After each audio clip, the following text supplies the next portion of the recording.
When we last left off here, Megatron had finally been able to successfully use his upgrades to his fullest capabilities against Balerion. And Arachnid and RC also put aside their differences in the episode Rock Bottom in order to get the kids out of there.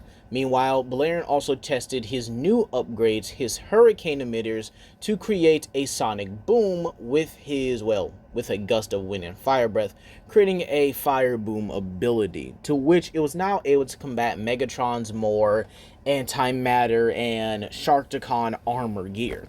However, realizing that Arachnid is on their side, Megatron decided to call two of his most formidable and dangerous Decepticons, Rampage and Skybite. And that's where we begin here, in the episode Partners. So, how does this episode play out? Well, we go into space, much like in Loose Cannons. But instead of Wheeljack chasing down Dreadwing, we have Rampage and Skybite being chased down by Depth Charge and Strongarm. Two heavy-hitting or two very powerful Autobots in their own right. Both of them chasing down these Decepticons for what they'd done in another system. And so the dogfight ensues just like it did in a similar fashion to Loose Cannons. Except instead of crashing in a more open or gas station-like area, they crash land in a forest. Yeah, I'm gonna say it like that. It's more of a forest-like area. And so this is where Rampage and Skybite both make a run for it. Their ship now damaged, and them actually sending out a Decepticon signal. Now, obviously, when Depth Charge and Strongarm land, this also, gets their attention that they're calling the Decepticon warship. And so Depth Charge, trying to kill them as fast as possible, launches two torpedoes at them at astonishing speed, while Strongarm fires her Energon blaster right at them. And so in the explosion, both Rampage and Skybite still manage to get away. And before Depth Charge can go forward and chase them down, they are both met with gunfire from above, and this being the Decepticon warship. Viacon troopers descend, both barraging them with a ton of firepower, and unfortunately they have to hide behind their ship, which inevitably does get damaged during the onslaught of Viacon fire here.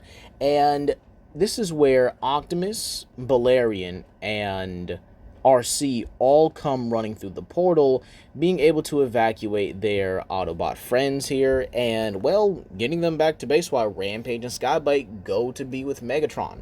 Now, what happens after this? Let's start off with the Decepticons. Both of them pledged their loyalty and their gratefulness for helping them get away from Depth Charge and Strongarm. And so Megatron, obviously in his new form, is a bit more imposing than usual. And Skybite takes note of this, saying that it's been a while since he's seen him. How is this new upgrade going for him? And where did you get it? To which, this is where Megatron begins to brag, stating that they had a lockdown go to the planet of Lustria, this dragon-like planet, to where he was able to acquire the Terratex Warp Sword. And this is where Skybite says, wait a minute, Lustria, the dragon planet? I've heard of it. Never wanted to visit myself because, again, of how dangerous they are. Lockdown is very impressive for being able to get out that sword alive. To which Megatron says yes, but unfortunately he did not leave unscathed. We did have to repair him. Speaking of which, you two will see Knockout for repairs, and eventually for your more Earth-based vehicle forms. Considering you guys are triple changes, I suggest you choose your vehicle forms, or whatever you guys choose, to be adaptable. To which they both bow and leave with Knockout. Now, let's head back to the Autobot base, where Depth Charge and Strongarm are both being repaired, with Strongarm actually feeling a little bit giddy about being around, Team Prime themselves here. And so, when she looks at Balerion, she's more awestruck or starstruck by him. And she asks him a ton of questions. Where did you come from? What are you? Are you really an Autobot? Oh my gosh, oh my gosh, oh my gosh. She kind of has this more fangirlish side. Now you might say, oh, so she's basically Smokescreen. Nah, I wouldn't say that. Smokescreen was a fanboy, but he wasn't as bad. With her, it's kind of like a little girl seeing Ariana Grande for the first time. It's very, I guess you could say, somewhat annoying to Balerion, but he just, shrugs it off and begins to explain how he was mutated by various Earth magics here, and so he's become one of the Autobots, well, the Autobot's heaviest hitter. However, this actually changes with Depth Charge, who's not happy to be here. He says he'd rather be killed than being in the presence of someone as soft as Optimus Prime.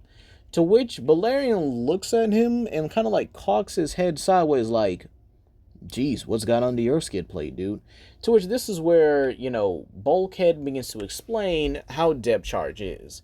Depth Charge is a wrecker, and he's their explosives expert. And when the wreckers fell under Ultra Magnus's command, he wasn't really too much of a fan about it here. He wasn't also a really big fan of Optimus because of his more reserved, or as he calls it, soft and weak side. To which Balerion looks at Optimus and says, so this is what has been happening on Cybertron when I was on Earth? To which Optimus simply gives a nod and says yes. But again, he does extend the invitation to Depth Charge to join his team, or at least remain here until they manage to stop the Decepticons. Seeing that he really has no other choice at the moment, Depth Charge does accept the offer, but he does tell Prime he's not going to be following his orders to the T.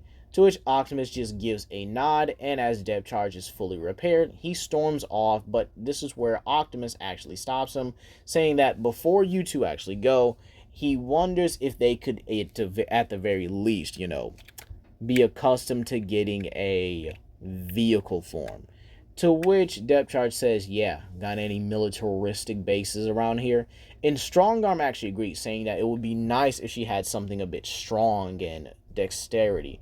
To which this is where Optimus assigns Jack, Raph, and Miko to actually go with Agent Fowler and observe what they choose. So these Autobots head to the military base where Depth Charge scans a stealth bomber. It makes the most sense. Now I understand he's not a Manta or a Devil's Ray. Not yet. I have plans for it, but not just yet, okay?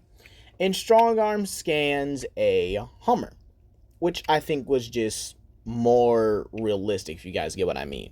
Because again, militaristic, an Autobot that is more cadet-like than anything, and well, it just makes sense, all right? They're both militaristic in nature, with Strongarm being a elite guardsman and Depth Charge being a wrecker. It just makes, in my opinion, the most sense. They would go for more militaristic or somewhat disciplined vehicles here. And so, with that being said, what happens when they meet Arachnid?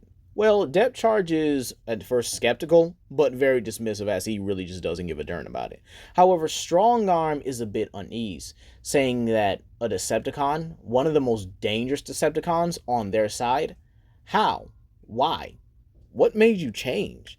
And so this is where Arachnid simply points to Balerion, and he looks at her like, what did I do? And she says, it's your fault why I'm here. So, it's pretty much you, the reason why I'm here, and the reason why I joined the Autobots. Kinda hate you, but I also admire you at the same time for giving me a second chance. To which Balerion laughs at this and just kind of shrugs. However, this does leave the question, what happens with the whole harbinger thing? Well, believe it or not, I would actually say this goes somewhat the same here. However, some slight changes. Megatron wants Skybite and Skybite and Rampage, to go with Starscream so that they can procure the weapon for them. And this is kind of show like the test of their loyalty and stuff like that. However, Starscream being Starscream, still tries to lead them astray. Leads them to the first half here and says that, well, maybe they have to find a way to get at the bottom. However, Rampage pushes Starscream aside like he's nothing and simply turns into his crustacean form and digs into the ground. Now you might say, wait, crabs can dig? And I'm going to say kind of yes and kind of no. They are capable of like burrowing in sand and stuff like that. and maybe some in dirt. I'm not too sure about it. Please let me know in the comment section down below. But I do think this will be a unique ability for Rampage to have here, as it just makes him a triple threat. And so when they go into the ship, Skybite and him find the edge of it, to which Starscream kind of laughs, saying that, oh, maybe you guys don't know where the second half of the ship is. It's a shame that I do, but in the moment he says that, Skybite turns and shoots an electric net at Starscream, zapping him. And this is just painful. It's agonizing. It's torturous in a way. And this is where Skybite pulls out his blade and points it to Starscream's throat, telling him that you won't be able to live to see anything if you don't tell us the information. Now you might say, whoa, whoa, whoa, why are they treating Starscream like that? And my here question to y'all is really this. Why wouldn't they? I want y'all to think for a minute. There is no Decepticon, maybe Soundwave, I'll say that actually respected Starscream. Now, I'm not sure how most of the Decepticons would interact with Starscream if they're alone. Soundwave probably just wouldn't care, but they would probably still get the job done. Shockwave did not like Starscream, but again, wouldn't put his hands on him unless it really just pissed him off, you know? Knockout actually had a good camaraderie with Starscream, and as did Breakdown. So it's just kind of like, yeah. Then we all know how Megatron is. He just pimp smack Starscream. So considering even though Starscream is his second in command, not a lot of Decepticons really respected him. And so Starscream never garnered that respect like he should have. So with that being said, yeah, they're threatening him and just wanting the information about the second half of the ship. But this is where the Autobots come in. And I'm going to say it's kind of the same team in canon, except the team here would be Optimus, Balerion, Arachnid, Strongarm, and Depth Charge. Wanting to bring Depth Charge along and trying to strengthen that team cohesion is one of the best efforts they can honestly do at this point. And so with Balerion, it just adds extra muscle to it. However, we do get a comedic moment where Balerion's body is somewhat a little too big to fit in the hole that Rampage actually made. So he has to stay outside for the moment, and Arachnid decides to keep him company. So the two of them can honestly chat for the moment. Now, when Depth Charge, Optimus, and Strongarm all go into the ship, Depth Charge immediately lunges at Rampage, telling him that he'll pay for what he did to everyone he's killed. And Rampage laughed us off and uppercuts Depth Charge off of him, and the two begin scrapping it out here. Meanwhile, Starscream is held at sword point between Optimus and Strongarm, and while Strongarm is ready to just, gut Skybite here and even pulls out her Energon axe, and yes, I'm going to give her an axe, it just fits her in my opinion. I can just kind of just envision it in my opinion. And so with that being said, yeah, Starscream is held hostage for a moment before Rampage is able to punch Depth Charge so hard that he goes tumbling back into Strongarm and Optimus, and this allows him and Skybite, to just simply flee. They actually burrow their way out of the ship here and into another area where Skybite collapses the tunnel, transforms into his jet form, and grapple hooks Rampage in his tank form, and they both just fly out of there. They just get away. Balerion, visibly confused here, asks if Optimus and them are okay, and even helps them out of there. Now you might say, why didn't Balerion or Arachnid chase them? And I'm going to have to say that they were more concerned about their teammates at the moment, just kind of fueling their reaction. And so this is where we actually see Optimus, Strongarm, and Depth Charge as Balerion helps them out. Strongarm has Starscream in the electric net and kind of keeps him in that. It's lowered now, or at least somewhat disabled, as the electric shock has pretty much just, been dealt with here. But Starscream does have some sizzle marks or some burn marks within him, as again, this is still Cybertronian technology that he just got hit by. And so Starscream makes his plea to the Autobots like in the original, stating that he would want to join them. And when he sees Arachnid, he says, okay, this should be really no problem. I mean, you let Arachnid join you, so why can't I? However, Balerion says, well, From his recollection, you're still Starscream. You're one of the most deceptive Decepticons. And at the moment, Arachnid did prove herself to be a valuable ally. Multiple times. And to which Starscream says, I can be that too. I mean, sure, I haven't done anything too bad recently. And so this is where Strongarm looks at him and says, what do you mean recently? To which he says, well, nothing. To which this is where Balerion begins to pick up on something, and well, he begins to get an idea and says that you used to have 6 Autobots here, didn't you? To which Optimus says, yes, that being Cliffjumper. And that name or the name of Cliffjumper when it comes out, gets a reaction out of Starscream. And they all notice it. To which Arachnid says, oh, wow, you are in way deeper trouble than I would have been. That is crazy. To which Balerion says, oh, wow, this should be interesting when we get back to base. However, there's still a little in the matter of the 2 Decepticons that just got away. Who are they? And this is where Strongarm begins to explain that those are Skybite and Rampage. They've been hunting them for a little over a stellar cycle now. And this is because they were able to destroy an entire star system after hunting its inhabitants to extinction. To which Balerion, Optimus, and even Arachnid look in shock. Arachnid used to hunt, but she didn't hunt until they were extinct. That's just evil. Even by her standards, that's just messed up. And so the group goes to stop them, and they take Starscream with them, just like in the original. Meanwhile, back at base here, I would actually say the events of, Stronger and Faster are somewhat playing out here, except Ratchet is still working on the synthetic energon formula, and they do inform Optimus on what happened, they inform Ratchet on what's happening, and they inform RC that Starscream is the one that killed Cliffjumper. And she is pissed, quite obviously. And so this is where I would have to say the first half of the mission does go the same. Oh, at least a little bit. Skybite and Rampage are able to find the immobilizer. However, they are not prepared for what comes next, as they never knew what Balerion can do. Just know that he was just a dragon.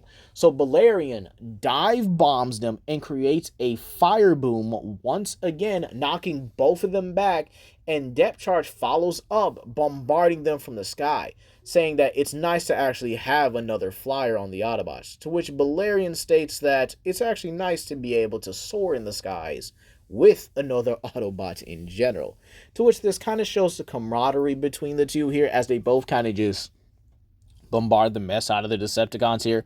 Meanwhile, Optimus, Strongarm, and Arachnid both lay down cover fire. Now you might say, where's Starscream? Oh, he's still in the trunk. Yeah, he ain't trying to get out. I don't think he's even gonna bother getting out anytime soon here. And so, believe it or not, the Autobots actually get the immobilizer far quicker in this timeline. I would actually say Arachnid is the one to snatch it away from Skybite, and she actually gives it to Optimus, thus cementing his trust in her even more, and actually proving that she's really changed for the better. Now, while again, RC can tolerate her, she still doesn't, like her. It's just enough to where they can at least work together without too much animosity, So, what happens? Well, when they get back to base, Rampage and Skybite get a beating from Megatron. Both, together and pretty badly. He doesn't use the sword. No. He obviously wants them alive, But he does beat them to where they know they are not to ever do something that foolish again. And this is where we pan over to the Autobot base, with Starscream being dragged back to the Autobots. And so, when he's actually enters the base, Balerion simply drags him via his claws to RC, who wails on him fiercely, to which Optimus tells her to stop, but Balerion puts his wing out and says, no, no, no, give her a minute. And so RC just wails on Starscream horrendously, just starts beating on him, and she relents when she is fully done. To which Starscream is then picked up by Arachnid and dragged to his cell, saying that, well, while she doesn't hope he gets another chance, it was nice to see RC beat the crap out of him. To which Starscream is locked up for the time being. And so, kind of in the same way Arachnid does when some time goes by here, I would definitely say that he is allowed to roam the base a little bit here. However, this does take a very different turn, doing the episode stronger and faster. With having more Autobots, Ratchet is easily able to be at the base somewhat by himself here. And this is where, with Starscream roaming around now, because again, they've think he's at least enough, or that he's not a real threat right now, Starscream in that instance decides to make his move and utilizes the opportunity to stab Ratchet with his claws and take some of the synthetic energon for himself. And that's what we're going to leave it off here, you guys. Please comment down below, like and subscribe, and share with your friends. This is Legendary Grimlock, and I hope you guys enjoyed this video. And I can't wait to see your reactions of what just happened in the comment section. Peace.